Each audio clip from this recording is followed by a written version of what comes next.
So obviously from my statement, it's clear that the data that the new determinations have slowed significantly.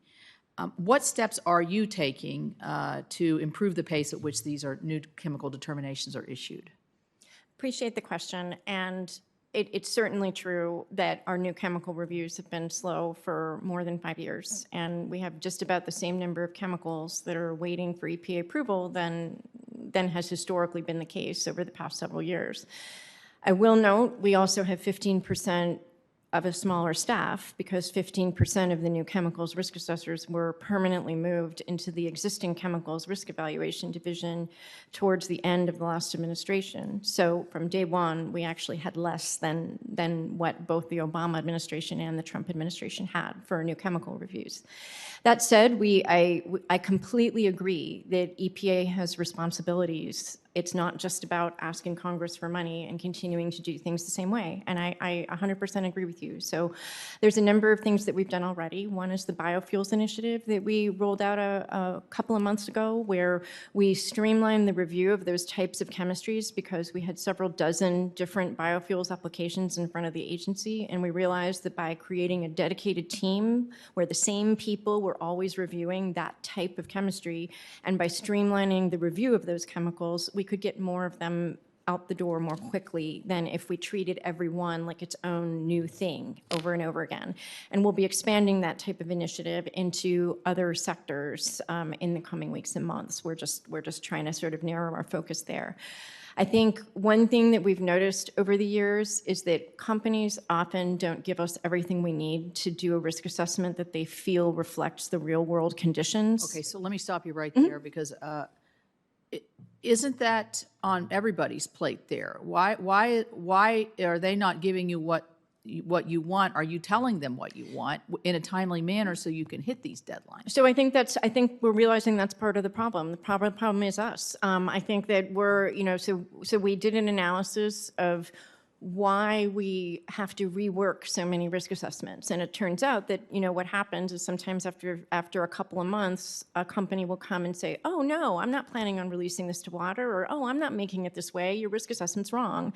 And we'll say, okay, give us the data. But then we kind of have to start over again from scratch and redo the risk assessment. And that causes delays, not just for that company, but for all the companies waiting behind. Right. So what we're about to do is release the results of that analysis that kind of just that lists and documents the type of information that will help us if we get it on day one.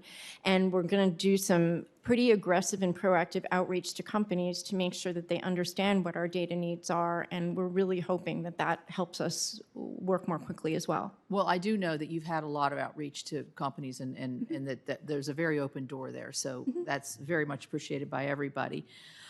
So if you have a 15% smaller staff over the last year and a half, have you hired into those positions? So the 2022 Appropriations Act gave us a modest number of new hires. I will say. But can you not fill in the 15%? We've only had that money for a couple of months because I think our spend plan was only approved a couple of months ago. So we're doing an aggressive recruitment strategy. We have either hired or selected or somewhere in the process about 3/4 of the people that the 22 appropriations law lets us hire. And I want to say to you, because it's true, rebuilding the new chemical staff is my #1 personnel priority, and there's not even a close second. What kind of, well, let me skip to this is kind of my own personal bugaboo, and I think it's the work from home scenario.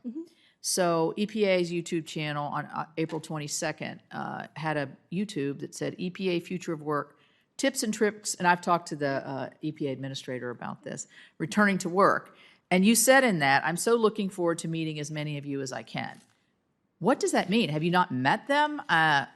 I hadn't met them in person. Are they back now? Many of them are back. Many of them are teleworking more than they did before. Some have applied to be permanently remote work. And I have to say, I think the entire country is reimagining the way its workforce is designed following COVID. I think the West Virginia State Legislature just wrote a report that sounds much like what EPA's experienced. And I think what they said was that telework has proven to be beneficial and productive as a routine part of conducting the business of the state. And it is beneficial. But Yeah, that said, I'm not disputing telework, but if I had an organization that was falling way behind, I think I might be roping people back to the office and saying, look, it's not working this way.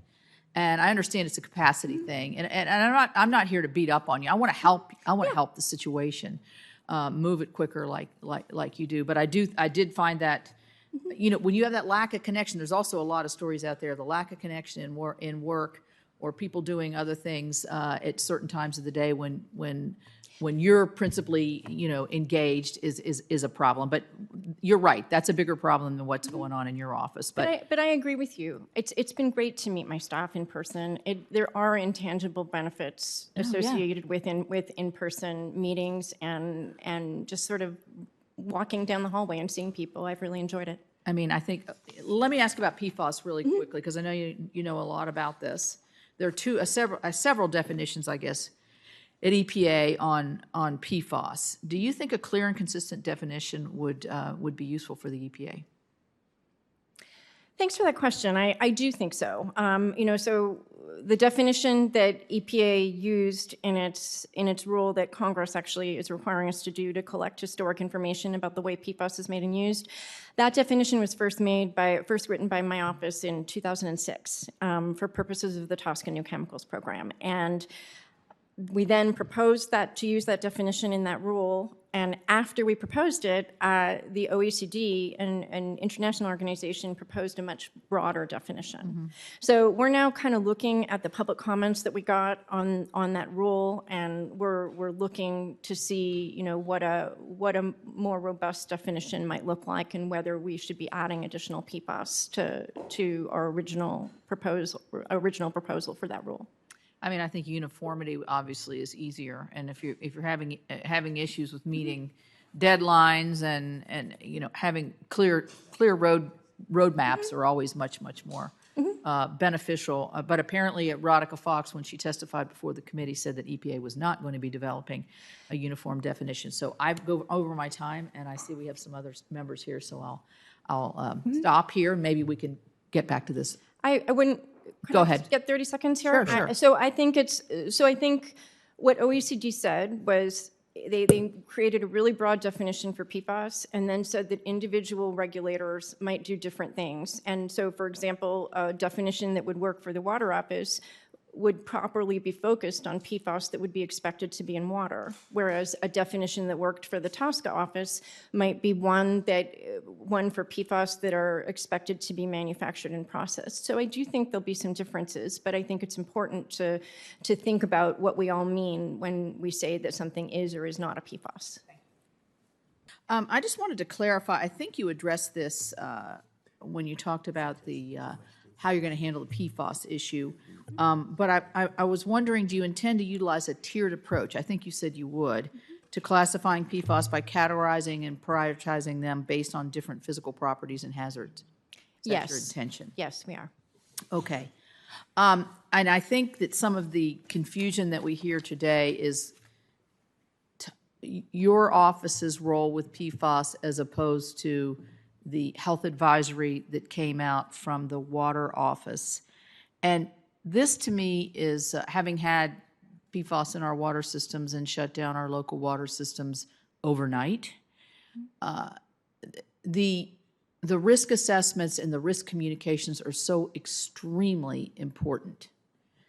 And so I am concerned that when you have one office from the EPA setting an advisory level, what does advisory mean to people?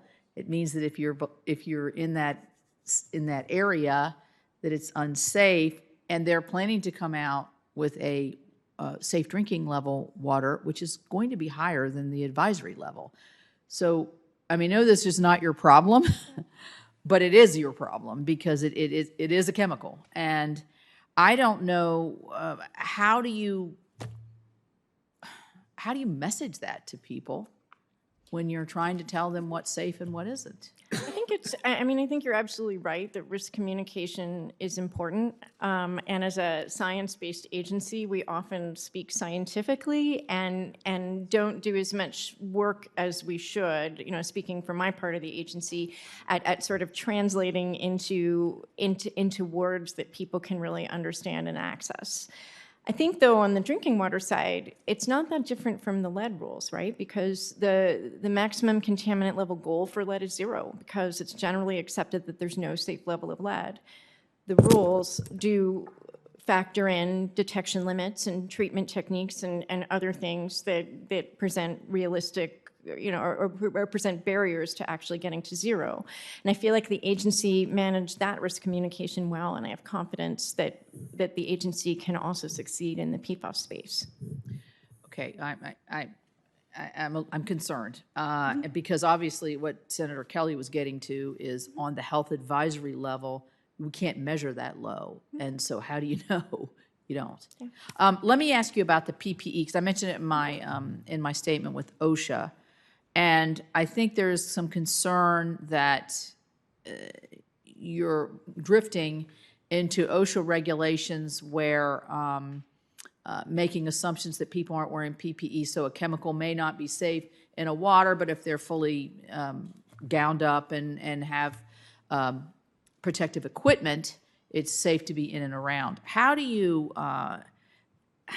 why are you making assumptions that workers are not wearing their PPE? Is that, and isn't that OSHA's job rather than yours? And we've already discussed that your deadlines are last, so let's stay in our lane, I guess, is my message. I appreciate the question.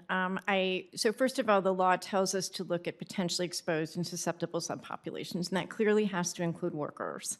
And while we're in extremely close contact with OSHA and NIOSH and are coordinating with them really well, we can't just assume that OSHA will work for everyone. And there's a few reasons for that. One is that OSHA rules don't apply to everybody. They don't apply to self-employed workers, and they don't apply to public sector workers who live in a state that doesn't have an OSHA-approved plan. So that's reason number one. Reason number two is when you actually go on OSHA's website for the chemical-specific standards that they write, the very first sentence of that website says that they're outdated and inadequate for protecting worker health because they were written in the 1970s. And the last reason is, when you look at OSHA's top 10 most frequent safety violations, which a list that they put out every single year you see respirator, eye, and skin protection safety standards as among those top 10 most frequent violations. So we can't just assume that OSHA is enough, and we can't just assume that OSHA is used and followed by everybody.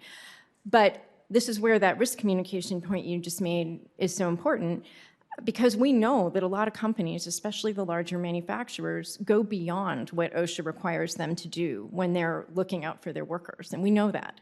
And I think it's incumbent on the agency to make sure to communicate that when we write our risk evaluations, so that people aren't unduly afraid of an absence of a safety measure that is actually there at their facility where they work. So that's something that we do plan to do. And as we move towards risk management, I think what we're striving for is consistency with OSHA rules when OSHA rules are enough, consistency with best industry practices when best industry practices are enough, and to basically level the playing field and make sure that everyone is protected no matter who they work for or where they live. I mean, I think the goal of that, obviously, is what TSCA is about. Mm-hmm. But we have other agencies. I mean, my concern is to get to your core functions and to meet those obligations that are outlined very specifically in the law, and that you have additional, whether it's OSHA or somebody else, clean water, clean air, whatever. Entities that are tangential to TSCA, important. I just am concerned about, as the mission creep, or if you take on too much, you're not going to get anything done. And so I just put that on your table, and I appreciate everything. You've been very candid in your answers, and I appreciate your service. You're doing a good job. Thank you.